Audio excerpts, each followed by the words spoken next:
Apareceu agora, expandido. Sim, agora sim.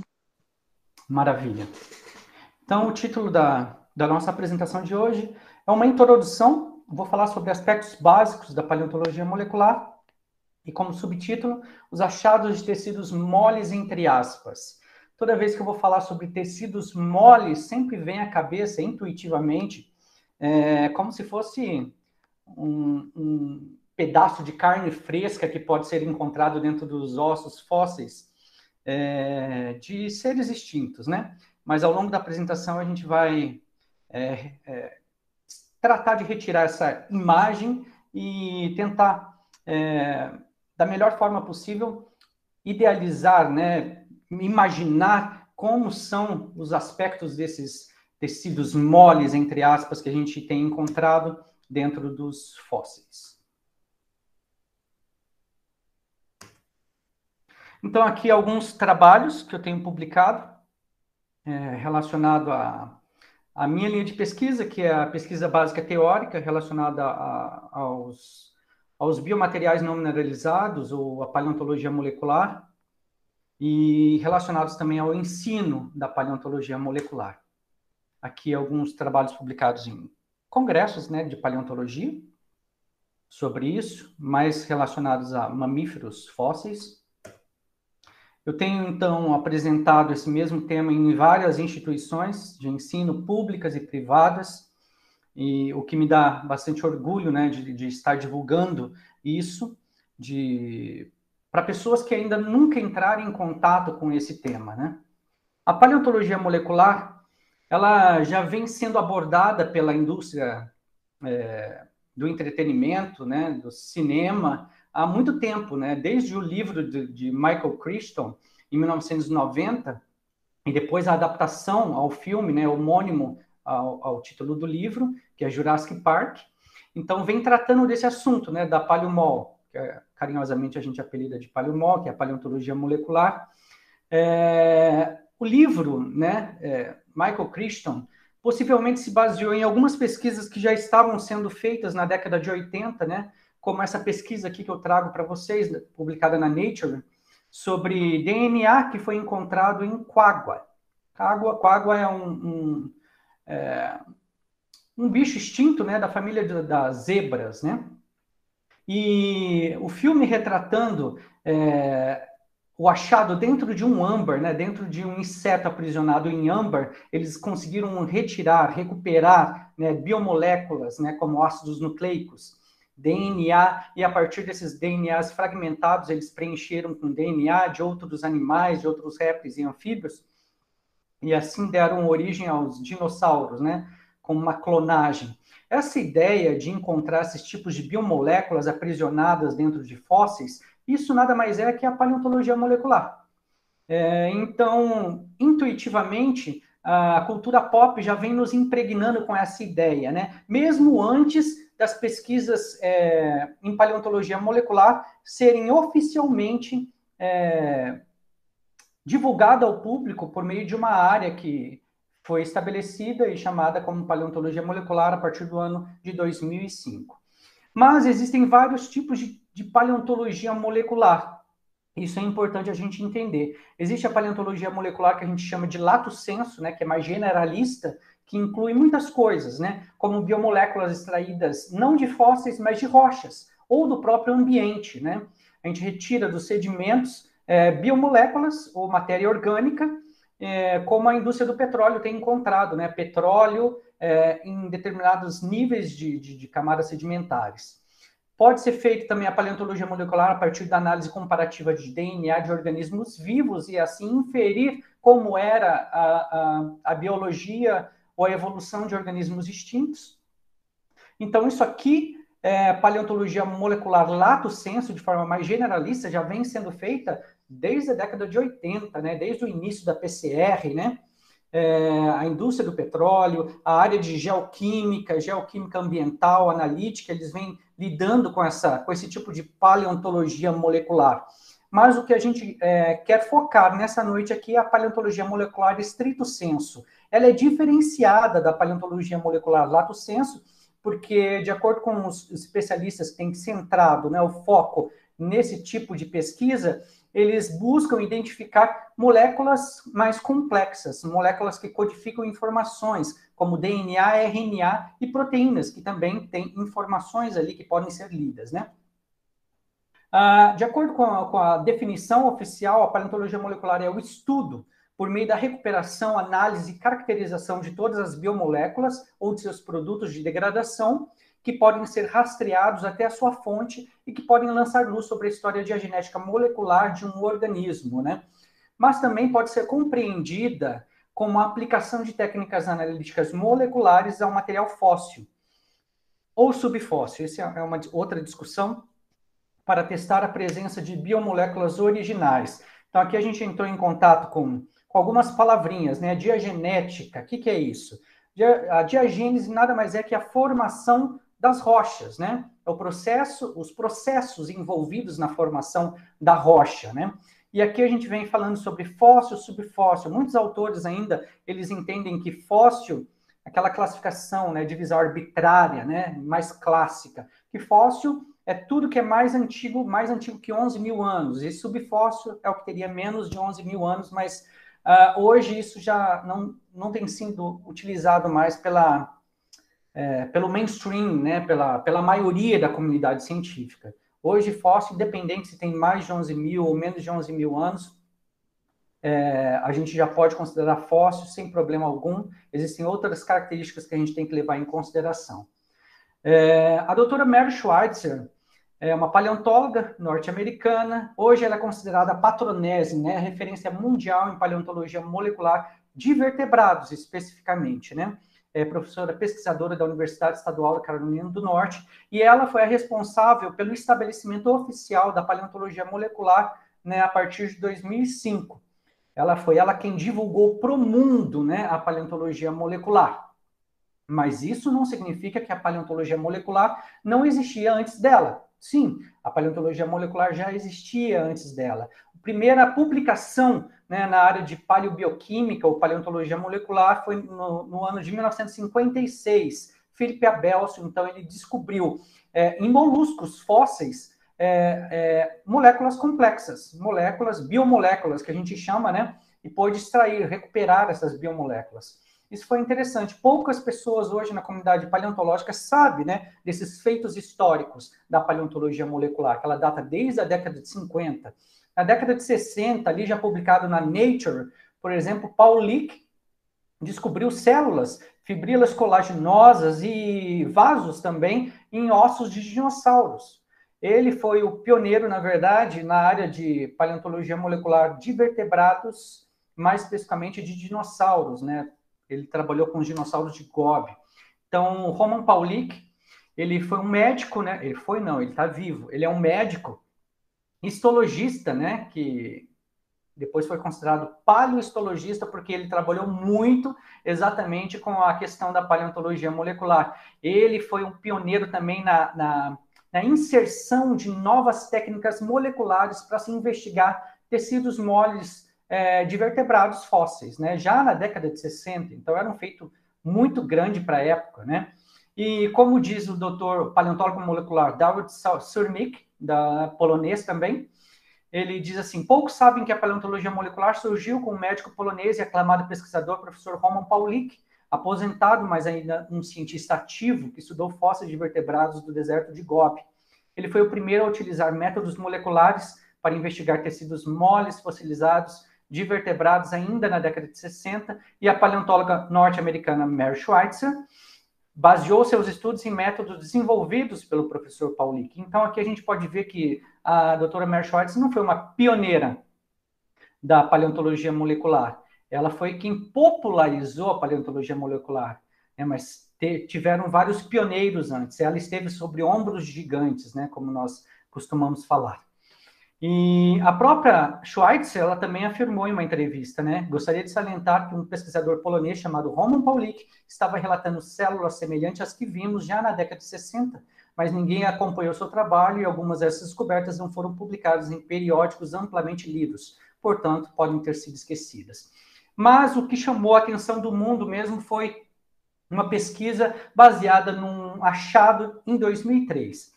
Em 2003, então, uma equipe de paleontólogos lá em Montana, nos Estados Unidos, escavaram um osso da perna, né, o fêmur de um T-Rex. Esse fêmur T-Rex foi encontrado numa camada sedimentar datada do Cretáceo, né, de 145 milhões de anos a 66 milhões de anos. Porém, a partir do momento que a equipe foi transportar esse fêmur, que era muito grande, teve que ser transportado por helicóptero, não cabia e eles tiveram que serrar esse osso. E a partir do momento que eles serraram, alguns fragmentos saíram e esses fragmentos foram mandados para análise em laboratório. E aqui está a foto, né, oficial de quando eles encontraram num penhasco aquele osso, o fêmur de um T-Rex. Né? Aqui o chefe, né, da escavação que estava ali iniciando a coleta. Né? Ele está em cima de uma cadeira, veja o perigo. Né? E então, a partir da análise desses fragmentos, Mary Schweitzer e seu orientador, que na época era o Dr. Jack Horner, que foi... aliás, ele foi o consultor da trilogia Jurassic Park, né? Ele esteve ali por detrás, falando para os diretores o que tinha que ter, como era a paleontologia, como eram esses bichos, né? Então, a partir dessa publicação em 2005 na Science, é que o mundo conheceu oficialmente a paleontologia molecular e estimulou novos grupos de pesquisa também a se aventurarem nessa investigação, né? A paleontologia molecular, ela pode ser feita a partir de duas abordagens de estudo, né? A paleogenômica, que vai buscar recuperar moléculas de ácidos nucleicos, né? DNA, RNA, e fazer seus estudos de DNAs antigos, como a gente chama. E também tem pesquisadores que seguem outra abordagem, que é a análise de proteínas antigas, né? O que a gente chama do campo de paleoproteômica, né? Que é o que tem feito hoje mais sucesso que a própria paleogenômica, que é mais antiga, né? A paleoproteômica mais recente.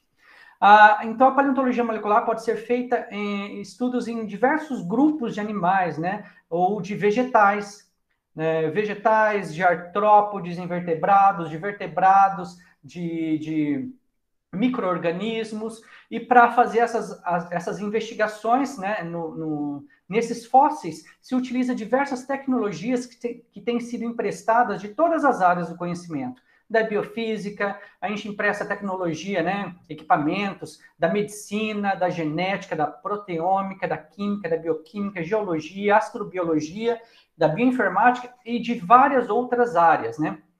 A gente tem emprestado técnicas e métodos ou protocolos. Quem pode ser um paleontólogo molecular? Bom, qualquer pessoa de qualquer área, né? Se você é formado em geologia, em química, em histologia, né? Um microscopista, se você é um físico, um biólogo, qualquer um pode ser um paleontólogo molecular. Basta unir, né, a sua área de pesquisa, o seu campo de investigação, ali no mestrado, doutorado, fazer ali alguma intersecção com a investigação de bioestruturas, que a gente chama de bioestruturas não mineralizadas, encontradas dentro de fósseis. Mas qual que é o objeto de estudo da paleontologia molecular? Isso é importante a gente entender também. É o que a gente chama de biomateriais não mineralizados. Biomateriais não mineralizados pode ser entendido como um conjunto de materiais biológicos que inclui os tecidos moles, as células, as moléculas orgânicas ou seus produtos de degradação a nível de grupos funcionais úteis para rastreamento da molécula original, que não são tecidos originalmente biomineralizados, como ossos e dentes, por exemplo.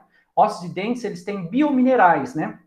Então, tudo que não é biominerais, então a gente pode considerar como biomateriais não mineralizados. E que, de alguma forma, não foram substituídos por minerais durante a fossildiagênese, né? A gente tem encontrado tecido epitelial, conjuntivo, fibras nervosas, vasos sanguíneos, válvula venosa, isso é incrível, válvula venosa, hemácias, o que a comunidade não gosta ainda de chamar, né, de hemácias, chamado de microestruturas esféricas, né, semelhantes a hemácias, é o nome que tem sido utilizado dentro da literatura científica. Osteócitos, que são células dos ossos, né, ainda com filipódios, né, que são seus prolongamentos, ramificações, condrócitos, que são células da cartilagem, né, remanescentes bioquímicos como proteínas, lipídios, pigmentos de melanina e DNA e cromatina, que a literatura também não gosta de chamar de DNA, né? São remanescentes bioquímicos semelhantes a DNA. Né? E várias outras estruturas e microestruturas que têm sido encontradas dentro dos fósseis. Aqui, uma foto original dessa pesquisa de 2005, da Schweitzer, né? Que ela encontrou dentro do fêmur de um T-Rex. Aqui a gente vê vasos sanguíneos, né? E no interior dos vasos sanguíneos, a gente vê, é possível ver, né? Essa microestrutura esférica semelhante a uma hemácia, né? Inclusive com núcleo. Aqui nessa outra imagem é possível analisar ainda melhor, né? Mais perto. Esse núcleo dentro dessa célula vermelha, né? O que, quando comparado, né, com amostras atuais, né, de animais atuais viventes, como pássaros, por exemplo, como esse avestruz, a gente vê que os pássaros também, as hemácias deles possuem núcleos, assim como essa microestrutura aqui com núcleo encontrada dentro de um vaso, de um fóssil, de um T-Rex. É muito legal esse método da paleontologia molecular de sempre comparar com animais viventes, né? Para se ter uma ideia do que poderia ser e se realmente é o que parece ser, né? Mas por que o estudo de biomarcadores ou compostos orgânicos elementares não é útil para a paleontologia molecular? Essa é uma pergunta que sempre me fazem também, né? Tá, mas se eu encontrar, por exemplo, elementos químicos, né? Que são produtos de degradação de moléculas orgânicas. Eu posso considerar que isso aqui é um objeto de estudo da paleontologia molecular? Na verdade, não. Né? A gente não entende esses biomarcadores ou bioindicadores a nível elementar, como zinco, fósforo, cobre, cálcio, ferro, manganês, como um objeto de estudo útil, né? Para pesquisar aquela biomolécula original, né? Para nos levar a entender qual era a molécula original. Por exemplo, pesquisas que usaram o método de radiação síncrotron, que é uma das técnicas utilizadas para identificar biomoléculas, né? Esse método foi utilizado para identificar zinco, fósforo e para levar-nos a entender qual que era o tipo de biomolécula, mas esse método tem falhado bastante, né? Os especialistas hoje da paleontologia molecular têm evidenciado que vários processos tafonômicos, eles são capazes de concentrar também metais parecidos com esses, né? Como de produtos, por exemplo, de degradação de biomoléculas, né? Então, a própria doutora Mary Schweitzer, ela fala para a gente que não é possível, e ela não entende como paleontólogo molecular de vertebrados, que seja útil identificar esses compostos elementares, né? Existem níveis que a gente pode entender que são úteis, né? Como nível de tecido, né? Que é o maior nível possível. Depois um nível mais baixo, que é o nível celular. Células, sim, são interessantes para a paleontologia molecular. Um nível mais baixo, biomoléculas que compõem essas células, né? Moléculas orgânicas, ok, também são úteis. Até produtos de degradação dessas biomoléculas, como grupos funcionais, né, grupos amidas, são úteis. Abaixo disso, como esses elementos, esses compostos elementares, já não é mais útil para a paleontologia molecular. Pelo menos não a paleontologia molecular stricto sensu. Mas onde são encontrados esses fósseis com possibilidade de ter ainda material orgânico dentro deles, né? Ou material original, como a gente chama? A gente tem encontrado nesses depósitos fossilíferos excepcionais que a gente chama de Conservat Lagerstätter. Esse Conservat Lagerstätter são depósitos, existem cerca de 80 já Lagerstätter no mundo, e eles concentram ali fósseis excepcionalmente bem preservados. É possível observar detalhes assim ínfimos, né, nesses fósseis, a nível de olho nu. Imagina a nível de análise mais como análise óptica, por exemplo, por microscopia eletrônica de varredura e várias outras técnicas, né, de análise que a gente tem utilizado. Aqui no Brasil, a gente tem um Lagerstätter que é o Grupo Santana, né, a Bacia do Araripe. A Bacia do Araripe, da qual é localizada ali no nordeste do Brasil, né? Essa bacia tem fornecido para a gente fósseis incríveis, né? Que a gente pode visualizar detalhes assim das escamas, se for relacionado a peixes, por exemplo. em 3D, que a gente chama, né? Em 3 dimensões é possível de todos os lados visualizar, tem sido preservados esses fósseis. Isso é incomum, né, a nível mundial, e pesquisadores do mundo todo têm vindo para cá fazer pesquisas com os nossos fósseis, inclusive contrabandeado, né, para fora do nosso país, o que é uma coisa muito triste, mas isso tem acontecido. Então, esses são os melhores lugares para se encontrar, né, maiores chances de ter dentro desses fósseis ainda material orgânico preservado. Mas como que é formado, né, um fóssil junto ali dentro, preservando, né, o seu material orgânico? A partir do momento que a diagênese das rochas está sendo formada, e juntamente com isso, o fóssil também está sendo formado ali no meio dessa rocha, né? Nessas regiões aqui de fundo do mar, por exemplo, eu trouxe essas figurinhas aqui só para nos ajudar de forma mais didática, né, a entender. Aqui, esses sedimentos que caem no fundo dos oceanos vão formando camadinhas, né? É possível que vocês já tenham visto isso na aula de geologia, paleontologia, como as rochas sedimentares se formam, vocês já estão no 3º ano, né? Mas só para ilustrar aqui de forma bem rápida e forma resumida, essas camadinhas vão caindo uma sobre a outra, pressionando uma sobre a outra, e esse lugar aqui de contato entre o sedimento, né, e a água, nesse primeiro momento, nessa primeira etapa que a gente chama essa formação da rocha de eudiagênese. É a primeira etapa da formação da rocha. E é nessa primeira etapa, né, que esse fóssil tem que criar condições para que, se houver algum material orgânico ali, ainda dessa carcaça, desse animal que foi ali para o fundo e foi soterrada, possa ter maiores chances de preservar, né? Essa eudiagênese, ela acontece, então, próximo à superfície, mas numa temperatura bem baixa ainda, né? E numa pressão também baixa, entre 30 e 70 graus, né? Depois, esse fóssil, ou essa carcaça aqui, até o momento que ele começa a se transformar num fóssil, né? Ele vai sendo empurrado para baixo devido às forças tectônicas, né? O movimento do planeta, das placas, né?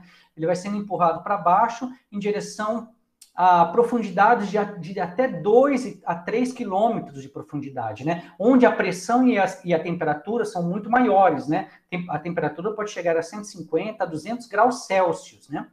E então esse material orgânico ele tem que sobreviver a todas essa movimentação, essa pressão enorme, essa temperatura enorme, até que a terceira etapa, né, essa rocha continua se movimentando, mas agora em direção à superfície, né, que é a fase que a gente chama de telodiagênese, a fase de retorno, né, até o momento que essas camadas aqui na superfície vão erodir, e aí essa camada de rocha e contendo ali algum tipo de fóssil, ele vai então aflorar. É o momento então que a gente encontra acidentalmente ou não esse fóssil, né? É importante a gente entender que tecido mole não é cadáver em decomposição, como muitos pensam, né? Então, não é um bife, né? Não é um pedaço de carne fresca que a gente vai encontrar dentro do fóssil.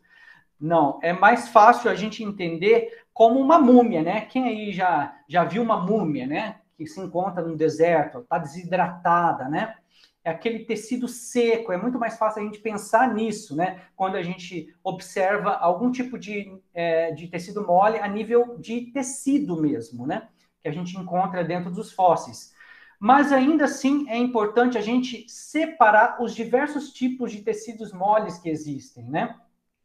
Existe o que a gente chama de tecido mole mineralizado, que essa foto aqui em cima, ela representa bem o que é um tecido mole mineralizado. Aqui a gente vê um peixe com as suas barbatanas, né?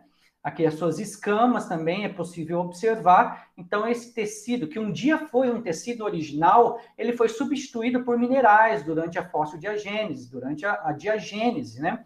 E aqui não sobrou nada de orgânico, né? Mas sobrou a impressão desse tecido, né? Esse tecido mineralizado, né? A gente pode ver o que um dia foi um tecido, mas se você bater a mão aqui é duro, né? É uma rocha. Existe o que a gente chama de tecido mole parcialmente substituídos por minerais, ou seja, parte foi substituído por minerais, mas alguns vestígios ainda existem de moléculas orgânicas.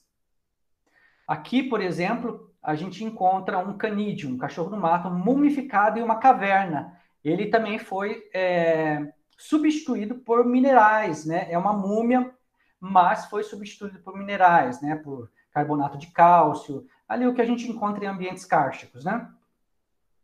E a gente também encontra o que a gente chama de tecido não mineralizado. É claro que eu estou falando em relação à diagênese dos fósseis, né?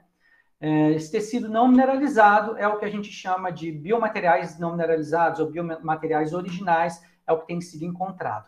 Mas aí muitos podem falar, tá, mas isso aí não foi substituído por minerais? Ele não foi alterado? Sim, ele foi alterado.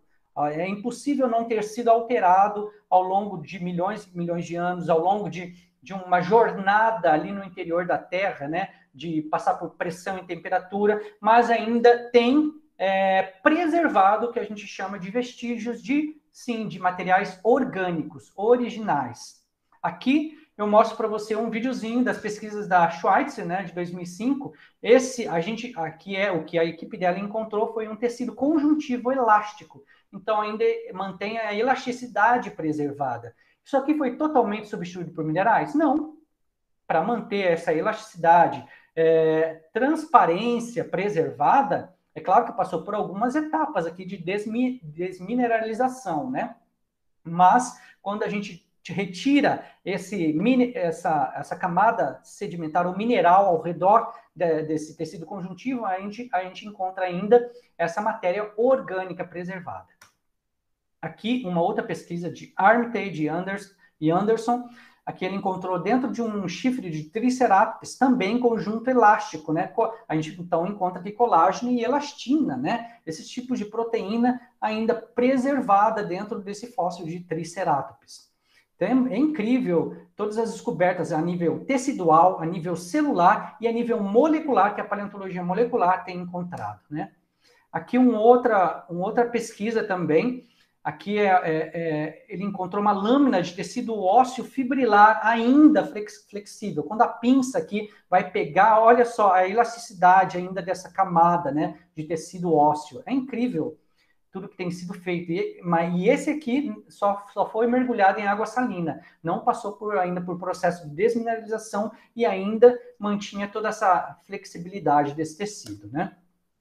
Aqui uma outra pesquisa publicada por Armitage, em que ele encontrou, então, fascículos nervosos, né? Nervos preservados. Ele retirou de um côndilo, né? Que o côndilo é a parte inferior aqui da cabeça do dinossauro, né? Que se anexa ali ao que a gente chama de pós-crânio, né? Ao esqueleto mesmo, né?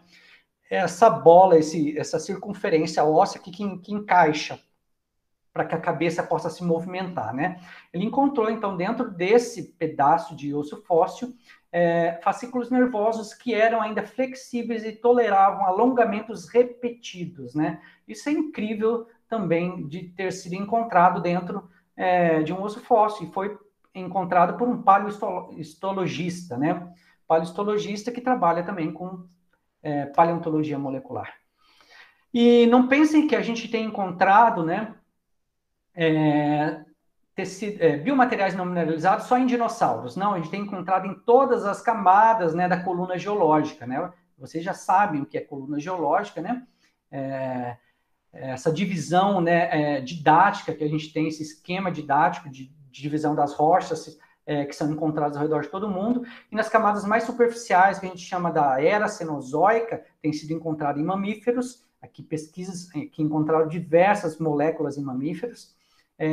Também tem sido encontrados em dinossauros, na era mesozoica, e também mais abaixo ainda, né, períodos mais antigos, como da era paleozoica, tem sido encontrado aqui, ó, resíduo de proteína e quitina em artrópode de 417 milhões de anos, colágeno e polissacarídeos em graptólitos de 480, quitina em esponjas, né, de 505 milhões de anos, colesteróis em Dixônia, quitina em parede corporal de vermes tubulares, grupos amidas derivados de proteínas em microfósseis, porfirinas e ficobilina também em algas de até 1,7 a 2 bilhões de anos atrás, aqui no que a gente chama de pré-cambriano informalmente, né? Então, isso aqui tudo é muito surpreendente e muito recente ainda, né? Tá sendo, a comunidade científica está tentando entender ainda como é possível ser preservado ao longo de tanto tempo diversos tipos de biomateriais, né? Originais. A técnica inicial empregada pela doutora Mary Schweitzer, ali em 2005, né, que revolucionou a ciência da paleontologia, então ela encontrou esses fragmentos que foram enviados para o laboratório dela, né? Olha como é pequenininho o fragmento, né, dentro de um Eppendorf, dentro desse tubinho aqui, né, que foi enviado para ela. Um fragmentozinho foi já suficiente para ela fazer vários achados, né? Então, passa pela desmineralização, então é aplicado um ácido fraco, né, que é chamado de ETTA, e além dessa fase de desmineralização com esse ácido, também é feita a digestão com enzimas colaginases, né, por algumas semanas, passa por alguns ciclos, né? Depois disso, foi passado por alguns ciclos de hidratação e desidratação, né, desses fragmentos ósseos, né, para ver a situação dentro de líquidos de água, né, ou em ambiente seco, né, para ver como esse fragmento se comporta.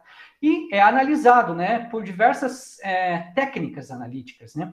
E aqui eu coloquei como exemplo a microscopia eletrônica de varredura, ela visualizando, né. Ela falou que ficou chocada, ela não podia acreditar no que ela estava vendo, né. Ela refez 15 vezes, né, esse mesmo experimento para ver se realmente era o que ela estava encontrando ou não, né. Ela chamou os técnicos de laboratório para eles também analisarem, para ver se eles também viam o que ela estava vendo, porque realmente chocou o que ela encontrou. Eu decidi perguntar para a doutora Mary Schweitzer o que a gente tem que ter aqui no Brasil para construir, né, um laboratório de paleontologia molecular. E ela é muito gentil, ela sempre responde a todos os e-mails, né? Ela falou assim, olha, Everton, para fazer do modo certo é preciso ter 2 laboratórios equipados de forma idêntica, né? Num deles você pode analisar amostras modernas, né? E no outro é dedicado só para amostras fósseis, né? Assim que você precisa de 2 laboratórios totalmente equipados e separados completamente um do outro. Os nossos laboratórios, disse ela, né, são separados por portas duplas e o nosso laboratório de análise de tecidos modernos fica do outro lado do corredor, a cerca de 90 metros de distância um do outro. É para evitar contaminação isso aqui, né? Para entrar no laboratório de amostras antigas é preciso estar tudo esterilizado, né? Até os materiais de consumo, tudo esterilizado, para que não haja realmente contaminação. Todo mundo bem equipado, né? Paramentado, que a gente chama, né? Quem trabalha com laboratório. Eu trabalhei em laboratório de imunogenética durante o meu mestrado, né? Trabalhei com DNA, com RNA também, e realmente a gente tem que ter um controle muito rigoroso para laboratório de biologia molecular. Imagine para um laboratório de paleontologia molecular, né, lidando com essas amostras antigas. Então, a pressão é muito maior, o controle é muito mais rigoroso ainda, né? E ela falou que é tudo muito caro para montar um laboratório. Eles ganharam muitos recursos, muitos patrocínios, né? Muitas doações eles ganham lá, né? Mas aqui, de acordo com o Monod, também a preparação e manipulação de DNA antigo para quem trabalha com paleogenômica são realizadas em instalações especializadas com pressão até de ar positivo, né? E protocolos de limpeza rigorosos. Essas instalações devem ser fisicamente separadas de outras áreas onde o DNA é manuseado para evitar contaminação. Aqui no Brasil, a gente não tem um laboratório desse, né? As pesquisas embrionárias que estão sendo feitas com paleontologia aqui no Brasil, paleontologia molecular, né? Elas são feitas emprestando laboratórios, né, de outros departamentos ou equipamentos de outros departamentos para a gente conseguir fazer alguma coisinha, né, pioneira aqui. Aqui algumas fotos do laboratório lá, né, da Universidade Estadual da Carolina do Norte, onde a doutora Mary Schweitzer trabalha. Aqui o laboratório de amostras atuais e aqui o laboratório de amostras antigas. É claro que essas fotos são antigas, né? Hoje os laboratórios estão um pouco diferentes, mas já dá para ter uma ideia de como é possível trabalhar, né, nesses laboratórios. Então, trabalhar com paleontologia molecular nada mais é que trabalhar com biologia molecular. Em buscar entender a biologia molecular de coisas antigas, né? Eu gosto de resumir nessa frase para que a gente possa entender de forma mais direta, né? Mas qual tipo de contaminação que pode ocorrer num laboratório, né? Ou que pode contaminar as amostras, né? Ou esses fósseis? pode ter contaminação antiga, isto é, micro-organismos que colonizaram os tecidos após a morte dos bichos, então de bactérias que vieram ali e se impregnaram, pode ter esse tipo de contaminação. Então, se encontrar ali algum tipo de biomolécula, pode até ser desse tipo de contaminação antiga, né? Por isso que os critérios, os parâmetros têm que ser muito rigorosos para eliminar essas chances, né, de contaminação antiga. Mas também pode ser haver contaminação recente por manuseio prévio da amostra. Então, no momento que vai retirar esse fragmento fóssil lá do depósito, né, do sítio fossilífero, se você não tomar devidos cuidados, você pode contaminar com a sua própria mão esses fragmentos, né? Pode também ter contaminação por materiais de consumo do laboratório ou também por transportes, né? Levar de um equipamento para o outro já pode contaminar essas amostras. Então, diversos cuidados são levados em conta para manuseio dessas amostras antigas. E diversas técnicas também são utilizadas, né? É importante a gente ter pelo menos uma ideia básica, né? De quais técnicas são utilizadas, né? Nós separamos em 3 grupos de técnicas dentro da paleontologia molecular. Grupos de técnicas ópticas, químicas e biológicas, né? Nas ópticas, a gente pode utilizar a microscopia eletrônica de transferência, microscópio óptico polarizador, polarizado, né? Microscopia óptica de fluorescência, podemos fazer microscopia eletrônica de varredura com EDS, microscopia eletrônica de transmissão com EDS, computação, tomografia computadorizada. Dentro do grupo de técnicas químicas, podemos fazer espectroscopia de raio-x, espectrometria de massa, que tem sido bastante utilizada na literatura científica, cromatografia líquida gasosa, né? Espectroscopia Raman, que tem sido bastante utilizada até por equipes aqui do Brasil também. No grupo de técnicas biológicas, a gente pode utilizar a aplicação de anticorpos monoclonais, policlonais, eletroforese, imunoblot, né? Microscopia de força atômica e várias outras técnicas que têm sido cada vez mais surgido exatamente por conta da influência da paleontologia molecular. Então, esse próprio campo de estudo tem fomentado, tem promovido o desenvolvimento de novas técnicas analíticas, e é isso que é incrível, né? Aqui, um estudo que nossa equipe fez, né, de frequência, para tentar entender a frequência de ocorrência de técnicas, né, as técnicas que são mais utilizadas hoje dentro da paleontologia molecular de mamíferos fósseis, né, do Cenozoico. Então, a gente encontrou aqui várias técnicas. Aqui, a microscopia eletrônica de varredura, então aqui no topo, né, de todas elas, a maioria das pesquisas utilizam, e várias outras técnicas que a gente pode encontrar aqui. Aqui, dentro de outros contextos tafonômicos, né, não mais em camadas sedimentares, mas, por exemplo, em fósseis de âmbar, de caverna, né, de outros contextos tafonômicos, então aqui as técnicas que têm sido utilizadas também. Mas, depois de 2005, grupos de pesquisas começaram a se levantar com ceticismo, né? Como a academia científica ela tem que ser, o cientista ele tem que ser cético, né? Isso é bom, mas houve um ceticismo crônico em relação à paleontologia molecular, né? Eles afirmando que Schweitzer era vigarista, né? Que o que ela estava encontrando, na verdade, não era original, poderia ser bactérias ou biofilmes bacterianos. O que são biofilmes bacterianos? São substâncias exopoliméricas produzidas por micro-organismos, né? Então, essas bactérias podem produzir um muco, né? Onde ali vive diversos tipos de bactérias, né? E esse muco poderia mimetizar, né? Dar a forma de vasos sanguíneos ou de células, mas na verdade não seriam células ou vasos sanguíneos reais, de acordo com esses críticos da doutora Mary Schweitzer, né? Então, depois desses estudos levantando essas críticas ao trabalho dela, ela desenvolveu novos métodos e parâmetros para afastar essas chances de serem biofilmes, né? Então, ela criou múltiplas linhas independentes de evidências, né? Que a gente chama de reatividade imunológica, ou as técnicas biológicas, né? Dados de sequência de peptídeos de proteína, que a gente identifica por meio de espectrometria de massa, identificação até de estonas, né? E estonas é interessante, porque se existe essa proteína estona, é porque não, aquilo ali não é realmente bactéria ou biofilme bacteriano. Aquilo ali realmente é uma estrutura biológica original, porque estonas são aquelas proteínas que elas servem para ajudar a enovelar, né, o DNA, né, os cromossomos, a cromatina, né, que a gente chama. Então, se existe, e essas proteínas só existem dentro desses DNA eucariótico, né? Então, se a gente encontra essas estonas, é porque aquilo ali realmente é se foi encontrado um dinossauro, porque é realmente uma estrutura original daquele bicho, né? Aqui em 2009, então, depois das críticas, ela fez uma pesquisa, né, utilizando espectrômetro de massa e conseguiu identificar dentro de um fóssil 3 fragmentos de peptídeo, né, de colágeno tipo 1. Cada um desses fragmentos tinha 15 aminoácidos, né? E para ver se aquilo ali realmente era original, ela comparou aquilo ali com répteis vivos, né? Extraiu, né, peptídeos ou fragmentos de peptídeos de répteis vivos e comparou para ver se eram semelhantes ou não nessas sequências. E realmente as sequências batiam.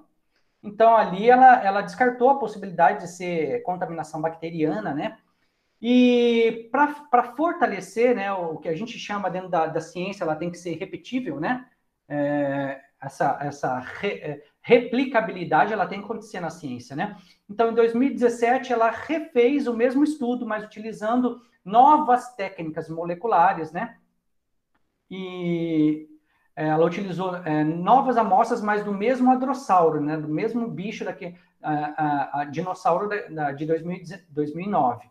Usou métodos de extração atualizados, espectrometria de massa mais sensível e conseguiu identificar 6 novas sequências de peptídeos, né?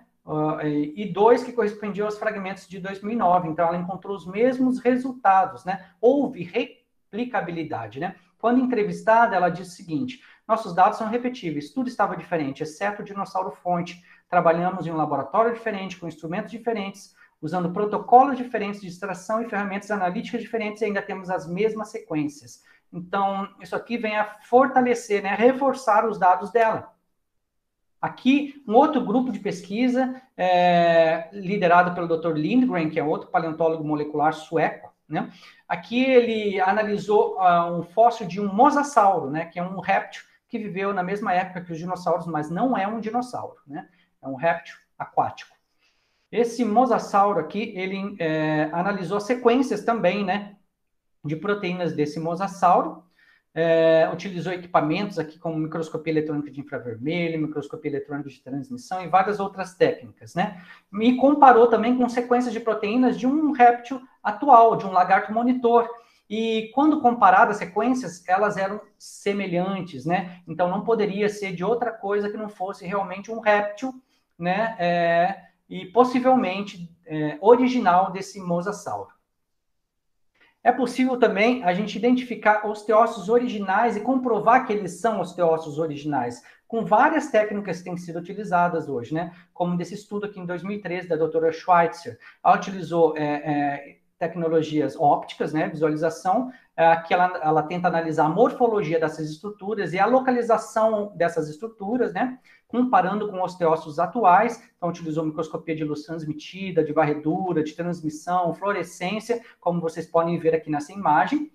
Utilizou métodos imunológicos, então, com a aplicação ali de anticorpos, né, que se ligaram à amostra fóssil, né, ou seja, se ligaram à amostra, é porque havia proteína ali. E encontraram actina, tubulina, FEX, essas proteínas de células ósseas, né, de osteócitos. E comparou também com células de animais vivos hoje, né? E houve os mesmos tipos de ligações, né, de identificações. Utilizou espectrometria de massa, sequenciou aqueles peptídeos, né, actina, tubulina, FEX e estona também, H4, porque existem 4 tipos de estonas, H4 foi a que ela encontrou, detectou, e a conclusão era que eram proteínas de células originais de dinossauros, né? São parecidíssimas com as de aves e de répteis atuais. Aqui, um outro estudo que ela fez, em 2016, foi publicado, né, para tentar mais uma vez descartar a crítica, né, de que poderia ser contaminação bacteriana, né? Aqui ela analisou a morfologia e tamanho e localização desses osteócitos, né? E os seus filopódios, né? Que são as suas ramificações. E essa análise desse estudo publicado na PLOS ONE eliminou, né, aquele argumento de contaminação bacteriana, né? Pelo menos foi um início já, né? Nunca tinha sido feito esse estudo. Ela analisou o tamanho desses terminais dos filopódios, né? E que eles eram bem menores que o tamanho dos micro-organismos, né? Se fosse realmente micro-organismos, fungos ou bactérias, deveriam ser do mesmo tamanho, mas não eram. E DNA? Será que é possível encontrar DNA de dinossauros, né, da era Mesozoica? Sim, é possível e já foi, né? É claro que já foram descobertos vários DNAs, entre aspas, falsos, né? Que depois, vários outros estudos que tentaram replicar, eles perceberam que, na verdade, eram contaminação, né? Não eram DNA originais, né? Mas alguns passaram no teste no crivo, né? Por exemplo, esse estudo de Paulick, em 1995, que encontrou DNA através de técnica que a gente chama de histoquímica, né? Por método de Feldman e brometo de etídio, que são colorações aplicadas, né, nas células para ver se cora. Se corar é porque ali existem ácidos nucleicos, porque são específicos para ácidos nucleicos, esses corantes, né? Também em 1997, Schweitzer, ali o primeiro trabalho dela publicado como artigo, né, encontrou também, por meio de coloração, né, fluorescente, encontrou DNA preservado também dentro de um fóssil de dinossauro. Em 2013, outro estudo de Schweitzer também encontrou DNA por meio da aplicação de métodos imunológicos, anticorpos policlonais, coloração histoquímica de iodeto de propídio, que só cora DNA em célula morta, ou seja, se fosse contaminação bacteriana, né, não coraria, só cora DNA de célula morta. Então, ele foi bem específico. Utilizou também fluorocromo DAP, que só cora especificamente DNA de fita dupla. Utilizou espectrometria de massa para sequenciar os peptídeos de histona, né? O que confirma que é DNA eucariótico não microbiano. E também agora em 2020, né? Baileu, que é outra paleontóloga molecular, também trabalhou junto com a equipe de Schweitzer. Eles encontraram dentro de um fóssil de um dinossauro, por meio de coloração histoquímica com iodeto de propídio também, e fluorocromo DAP, né? Encontraram DNA. Mas a questão é o seguinte, esse DNA foi extraído? Foi sequenciado? Não. Isso ainda não é possível para a tecnologia que a gente dispõe, né? Quando foi entrevistado Michael Gresco, né, que é um especialista aí na área de... não, esse é o jornalista, mas ele entrevistou a Baileu, a autora desse estudo aqui de 2020, né? O que ela diz é o seguinte: os pesquisadores não tentaram extrair DNA de células fósseis, então não confirmaram se o material é DNA inalterado ou algum tipo de subproduto fóssil do material genético se decompondo. Os cientistas também alertam que se o DNA mesozoico está presente nas células dos dinossauros, provavelmente está em pequenos fragmentos quimicamente alterados e emaranhados com o que já foi proteína. Mesmo assim, o estudo serve como um lembrete de que os fósseis podem preservar estruturas microscópicas e até mesmo vestígios dessas moléculas. Então, se alguém perguntar para vocês, já foi encontrado DNA de dinossauros? Vocês podem responder com certeza, sim, já foi identificado. Agora, extraído e sequenciado já é outra história. Isso ainda não foi. A paleontologia molecular tem servido para a gente até como uma aplicação prática na paleoarte, né? A paleoarte é a técnica que alguns especialistas utilizam para tentar reconstruir a coloração original desses répteis extintos, né? Desses animais extintos, pretéritos. E até de 2008 até 2019 era utilizada a técnica de análise do que a gente chama de melanossomas. Melanossomas são organelas, né, encontradas dentro das células, e essas organelas são responsáveis por produzir algumas biomoléculas que a gente chama de melanina. Melanina é o que dá cor à nossa pele, por exemplo, né? Se alguns são mais escuros, alguns mais claros, isso depende da quantidade de produzir e tipos produzidos de melanina, né, em conjunto dentro do nosso organismo pelos melanossomas. vocês já estão no terceiro ano, já passaram por biologia celular, né? Então vocês já sabem o que é um melanossoma, o que é uma melanina. Existem dois principais tipos de melanina. A eumelanina, que ela tem um formato de salsicha, né? E a felmelanina, que ela é mais esférica. E cada um desses tipos de melanina, eles produzem colorações diferentes, né? Então, aqui a eumelanina, por exemplo, é associada a tons de marrons escuros e pretos, enquanto as felmelaninas dão um tom mais amarelado a marrom avermelhado, né? Analisando o conjunto dessas melaninas, a gente pode tentar entender qual que era, através da morfologia, né? Analisando a forma dessas melaninas, a gente consegue prever qual que era a cor original desse bicho. Mas é claro que analisando somente a morfologia, isso é muito difícil, tem muitos ruídos, né, de interpretação com isso. Mas era a técnica que era utilizada desde 2008. Agora, em 2019, um grupo de pesquisa, olha que orgulho, né? Brasileiros, liderado pelo paleontólogo Felipe Pinheiro, ele então conseguiu utilizar, através da paleontologia molecular, identificar mesmo de forma direta a melanina dentro de um fóssil, de uma crista de um pterossauro. Pterossauro, lembrando, não era um dinossauro, era um réptil alado que viveu na mesma época que os dinossauros, né? Então, eles encontraram eumelanina original, né? Por meio de técnicas de identificação química, eles conseguiram identificar que aquilo ali não eram bactérias, era, na verdade, melaninas originais preservadas dentro dessa crista de pterossauro. E, a partir de então, foi proposto por ele, por sua equipe, que os novos pesquisadores na área de tentar entender a coloração dos bichos, eles utilizam a paleontologia molecular ao invés de análise da morfologia das melaninas ou melanossomas.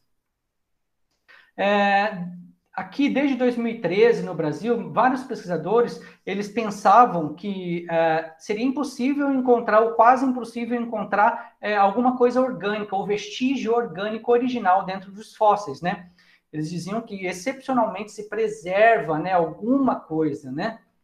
Mas muitas pesquisas nas últimas décadas, né, principalmente últimas 2 décadas, mais especificamente na última década, eles vêm dizendo que a frequência é mais alta do que a gente imaginava antes, que não é tão raro assim encontrar, né? O problema é que muitos paleontólogos não investigavam o interior dos seus fósseis, né, em busca de biomateriais não mineralizados.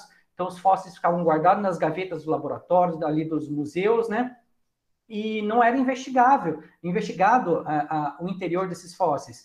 Por quê? Porque também é muito complicado trabalhar com paleontologia molecular, porque se destrói alguns fósseis, né? Eles têm que ser destruídos para a gente recolher aqueles fragmentos e analisar.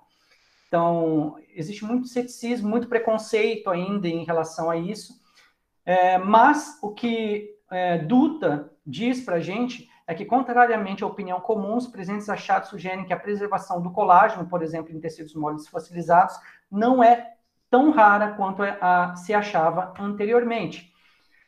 Em 2019, foi publicado um estudo de frequência, né? Thomas e Taylor publicaram esse estudo aqui pioneiro.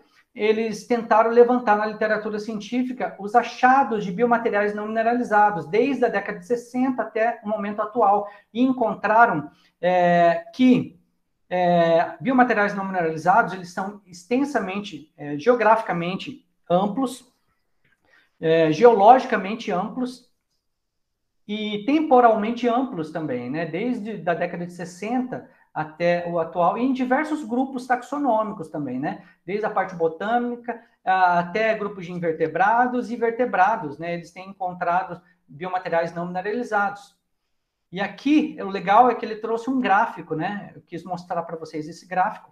Aqui os achados desde 66 que ele encontrou até o ano de 2017, 2018 ali, né? E mostra como os achados iniciais eles eram dispersos um do outro, mas quando chega em 2005, o que acontece? Dispara, né? Por quê? Porque a partir do momento que Schweitzer, ali em 2005, publicou na Science, na Nature, né? Muitos outros grupos de pesquisa tentaram replicar, né, e iniciar também investigações com paleontologia molecular, o que incentivou o aumento das pesquisas e achados também de biomateriais não mineralizados dentro dos fósseis.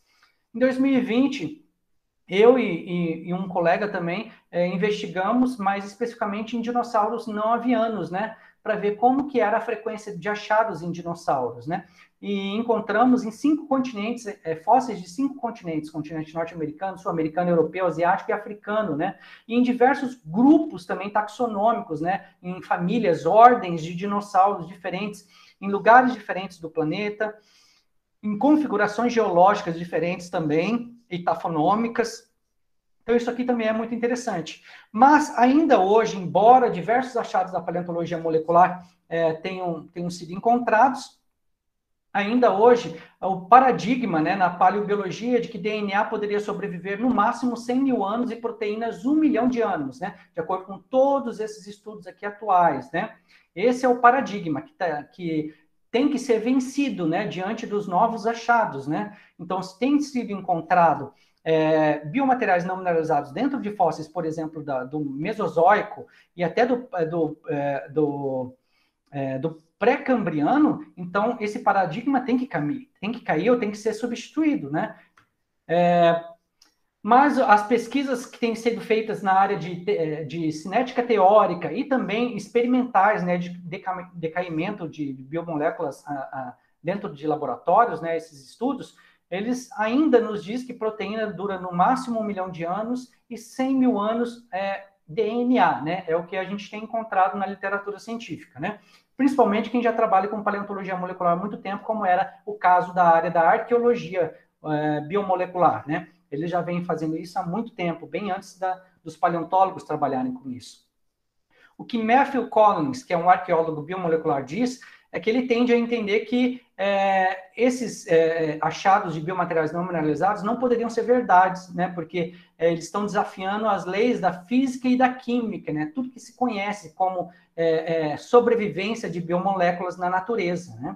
Já outros grupos de pesquisa, como o paleontólogo molecular David Surmick, ele diz que a sabedoria convencional afirma que nenhum componente orgânico original permanece associado aos ossos de vertebrados mesozoicos ao longo do tempo geológico. Isso, para ele, é baseado em modelos que usam condições químicas irrealisticamente duras como próximo do tempo. Então, ele está criticando aqui as pesquisas na área de cinética teórica e de decaimento de biomoléculas laboratoriais, né? Ele diz que os parâmetros não estão certos. Se está sendo encontrado dentro de fósseis de dinossauros, é porque realmente essas moléculas têm milhões de anos, né? Não são artefatos, não são contaminações. E também alguns autores têm criticado também a taxa de degradação de DNA que tem sido utilizada dentro dos estudos de cinética teórica, né? Muitos modelos de degradação, diz Gilbert, são baseados em taxas de degradação teóricas que foram inicialmente calculadas para serem aplicadas ao DNA em solução livre, e, portanto, é plausível que sua aplicabilidade geral em tecidos biológicos pode não ser direta, né? Outra questão que a gente tem que levantar aqui também é que alguns fósseis contendo biomateriais não mineralizados, eles foram encontrados em condições muito duras, né, na natureza. Por exemplo, ossos fósseis que ficaram expostos, né, à radiação solar por muito tempo, né? Anderson, ele encontrou um chifre de tricerátops lá em Montana, nos Estados Unidos, e ele falou que as flutuações de temperatura nas rochas, né, a água percolante degradaria qualquer proteína, né? Quando ele e sua equipe retirou o chifre do chão, lá tinha água debaixo dele. Como? Se tem umidade, né, a umidade degrada, né, biomoléculas. A radiação solar, ela é prejudicial, ela degrada biomoléculas de forma muito, muito rápida, né? A variação de temperatura lá em Montana, né? Lá no período do verão faz muito calor, no período de inverno muita neve, depois essa neve derrete, toda essa água percolante, né? Deveria degradar qualquer tipo de biomaterial não mineralizado, mas ainda assim tem sido encontrado, né? Ele diz aqui, né? Estavam sujeitos a todos os tipos de condições que degradariam essas coisas. Esses fósseis estão expostos à radiação no nível do solo, né? Então, ele achou surpreendente encontrar. Quais são os mecanismos que têm sido propostos para explicar a preservação desses biomateriais não mineralizados? A gente publicou essa tabela aqui com os principais dispositivos que têm sido levantados na literatura científica, né? Primeiro é a contaminação moderna por biofilme bacteriano. Então, existe um grupo de pesquisadores, né, que diz que aquilo ali não é original, que é contaminação moderna por biofilme. Só que outros grupos de pesquisadores questionam, dizendo que aquilo ali não é biofilme bacteriano. Outra proposta é a adesão biomineral, né, que tem sido levada muito em consideração. ou seja, que essas biomoléculas elas ficam aderidas a biominerais, ou seja, ao osso, né, desse bicho, e essa adesão, né, fica grudadinho ali ao osso, isso faz com que essa biomolécula original ela seja mais resistente à degradação pela umidade, por enzimas, por exemplo. Alguns proporam isso, né? Outros questionam, falando que isso não é suficiente. Existe um outro modelo, né, um outro mecanismo, que é o modelo da adsorção mineral de argila. Uns propõem, outros questionam. Existe um modelo de preservação de ferro, né, o que a gente chama de química de Fenton. A química de Fenton explica, foi proposto ali em 2014 pela equipe de Schweitzer também, e depois reafirmado por outras pesquisas posteriores, né? Que diz que a partir do momento que esse bicho foi soterrado, pense num dinossauro soterrado aí, os vasos sanguíneos liberariam ali as hemácias liberariam as hemoglobinas liberariam M e o ferro aprisionado dentro. E isso cairia por sobre os tecidos do bicho, né? E esse ferro sendo derramado sobre os tecidos do bicho, a partir do momento que rompe ali dos vasos sanguíneos, esse ferro deixaria mais resistente, ele causaria o que a gente chama de reticulação, né? Produzindo ali um tipo de composto que vai causar essa reticulação, que deixaria como se fosse um revestimento protetor em cima desses tecidos, fazendo com que a preservação seja possível por milhões e milhões de anos, né? Então, um grupo tem utilizado essa proposta, outros têm criticado essa proposta. Existe ainda a proposta de resíduos modernos na contaminação por instrumentos, né, dentro de laboratório contaminado, então aquilo ali não seria original. Uns propõem, outros questionam. E o modelo da tostada é o que a gente chama de... modelo da tostada é um nome informal que foi dado a esse mecanismo que poderia preservar tecidos moles, né, entre aspas, por muito e muito tempo, né? Foi proposto em 2018. Então, aqui a gente tem o modelo do ferro, né, que funcionaria como um formaldeído, né, que é utilizado para embalsamar os corpos, né? Isso atrasando, né, entre aspas, o decaimento desses tecidos ou biomoléculas, né? E o modelo da tostada, que criaria, então, esses radicais, né, que reagiriam com os tecidos, produzindo ali o que a gente chama de glicação e lipoxidação, né, que deixaria, então, alguns tecidos insolúveis em água, né, e amplamente inacessíveis à decomposição microbiana e quimicamente estáveis. Claro que esse modelo da tostada também foi criticado, né, temos os críticos aí levantando as impossibilidades a esse modelo. Alguns mecanismos, né, que em conjunto pode ajudar a preservar, né, que esses são mais clássicos, né, são fatores que são mais conhecidos dos paleontólogos, dos tafônomos, né, eles dizem que essa preservação excepcional envolve uma complexa interação de processos geológicos, químicos e biológicos, tudo junto, né? Então, para preservar, tem que ter fatores abióticos, como o soterramento rápido após a morte.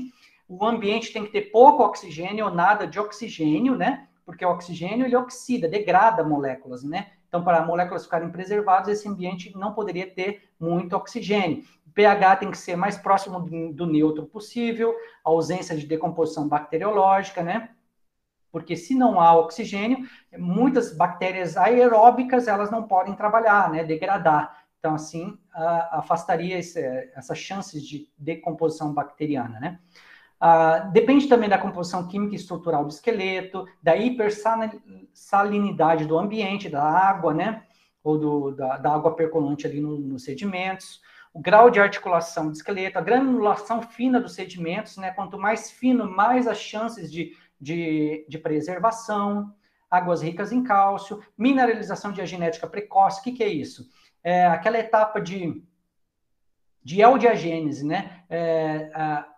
Tem que criar tipo como se fosse um invólucro mineral, uma câmara selada, né? Um dispositivo ali de proteção, né? Para que tudo que está dentro do osso fique ali quase impermeável ali dentro, né? Então tem que ter uma mineralização e cimentação muito rápida, né? O mais rápido possível, por isso que a gente chama de mineralização diagenética precoce. a substituição altigênica, né? Para quem não sabe, isso aqueles minerais ali do entorno, né? Daqueles sedimentos, eles têm que substituir de forma muito rápida o tecido orgânico, né? Por minerais, para que seja preservado o que tem ali dentro o mais rápido possível, né? Outros fatores bióticos, como esteiras microbianas, também depositadas ao fundo do mar, por exemplo, eles podem contribuir, o fundo de uma lagoa, de um rio, eles podem contribuir. Tecidos moles, também existem outros métodos, né, que também ajudam na preservação de diversos tipos de biomoléculas, mas não aquelas que nos interessam nesse momento. Mas existem críticas, né? De acordo com o Dr. Schweitzer, poucos desses dispositivos de preservação foram testados experimentalmente. Por quê? Porque a gente está ainda no início das pesquisas, né? Existem muitas pesquisas em tafonomia que têm sido feitas, inclusive aqui no Brasil, com tafonomia experimental, né? Com esteiras microbianas, para entender de que forma as esteiras microbianas.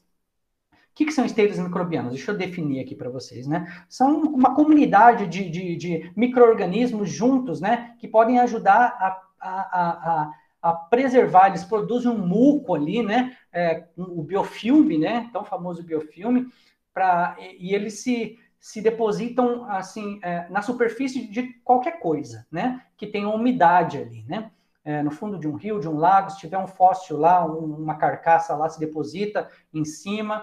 E tem sido feito vários estudos aqui no Brasil, né? E também fora do Brasil, com tafonomia experimental com esteiras microbianas. Aqui um estudo, em 2016, foi feito com moscas, com peixes e com um sapo, né? Para tentar entender em quanto tempo, né, essas carcaças elas são revestidas por essa tapete microbiano que a gente chama esteiras microbianas, né? Então, em aqui uma semana, 2 a 3 semanas, falando em espanhol, vejam aqui verde, né? Aqui essa esteira microbiana depositada em cima, né? E aqui entre 8 meses e 5 anos também como essa esteira microbiana se deposita em camadas ao redor dessa carcaça. Isso aqui é muito interessante, porque eles induzem a sedimentação, né, a mineralização dessa carcaça, né? Eles produzem minerais específicos que só ocorrem ali induzidos por micro-organismos. Se não tiver a presença desse organismo, esses minerais não são produzidos. Então, isso aqui é muito interessante que a tafonomia tem encontrado. Isso aqui foi uma foto que eu tirei na Bolívia, né? Numa temporada de pesquisas que a gente foi fazer lá em ictinologia. A gente encontrou num canyon lá tapetes microbianos. E aqui foi muito legal, né? Eu tirei foto correndo disso aqui, porque é muito interessante, né? Eles se depositam sobre as rochas, sobre os sedimentos, sobre bichos que tem ali, né? Nesse canalículo aqui de rio, né?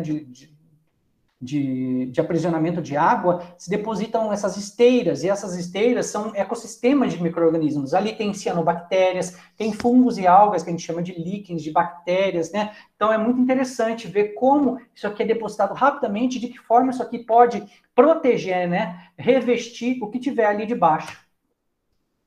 É importante a gente entender também quais são os ambientes deposicionais mais favoráveis para a preservação de biomateriais não mineralizados. O que a gente tem visto na literatura científica é que o arenito, né, qualquer fóssil ali preservado em arenito, tem chances maiores de ter preservado ali no seu interior biomateriais originais.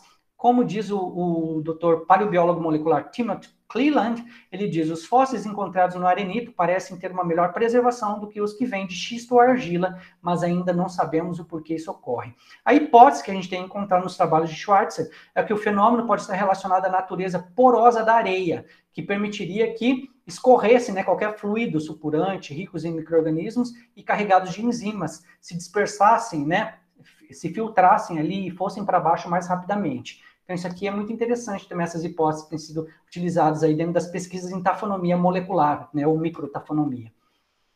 Dr. Matthew Collins, mas ainda assim, mediante vários trabalhos que já existem na paleontologia molecular, ainda tem muitos modelos estão incompletos. O conhecimento sobre a tafonomia, né, da preservação de biomoléculas não mineralizadas, ela ainda é parcial, né? Como diz o Dr. Matthew Collins, ainda não houve uma explicação plausível sobre como os tecidos moles podem ser preservados por tanto tempo. Pode haver algo de muito especial nesses fósseis, mas para mim eles estão desafiando a química e a física básicas. Eu gostaria de ver uma melhor compreensão do que acontece quando as proteínas decaem e como o decaimento pode ser suspenso indefinidamente. Ele também diz ali que em 2017 ele disse que ainda não tinha ouvido uma explicação plausível. E, bom, aqui é a mesma coisa que ele tinha falado ali. A doutora Elizabeth Boltzmann, por exemplo, também é outra paleontóloga molecular, ela diz que mecanismos rigorosos e testáveis que podem ocorrer em condições naturais, resultando em tal preservação, não foram bem definidos.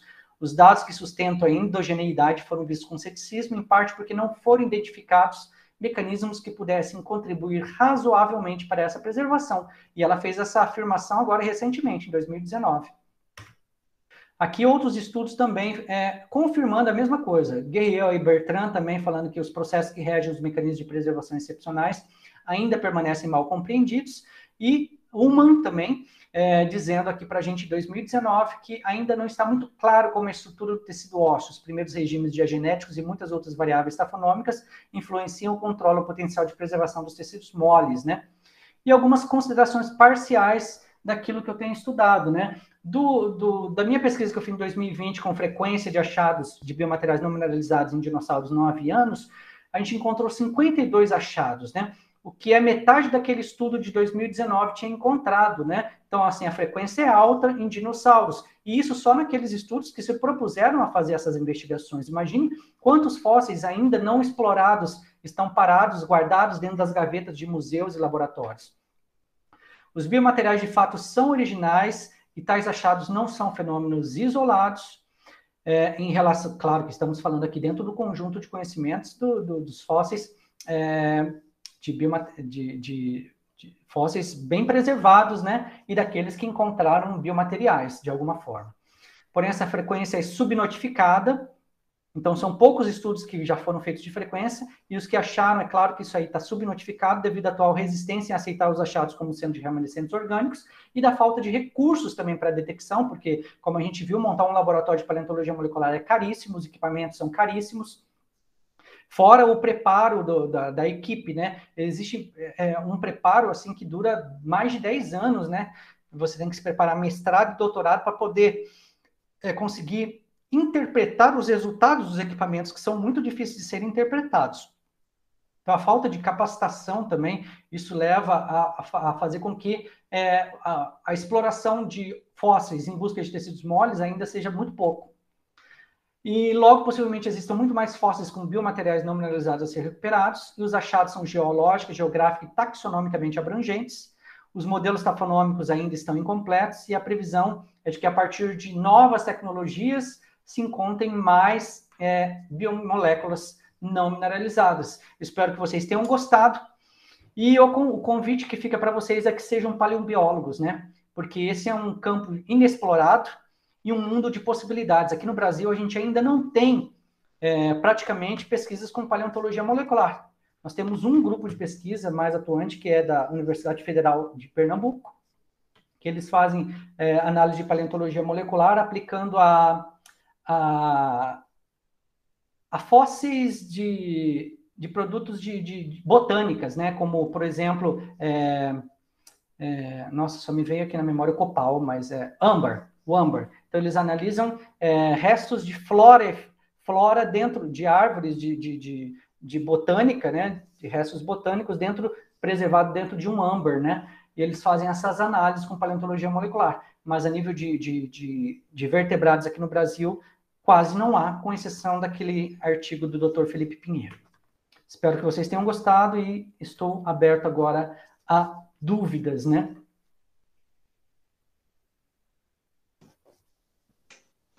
Muito legal, Everton, muito obrigada. É uma palestra cheia de detalhes e até de novidades aí, né?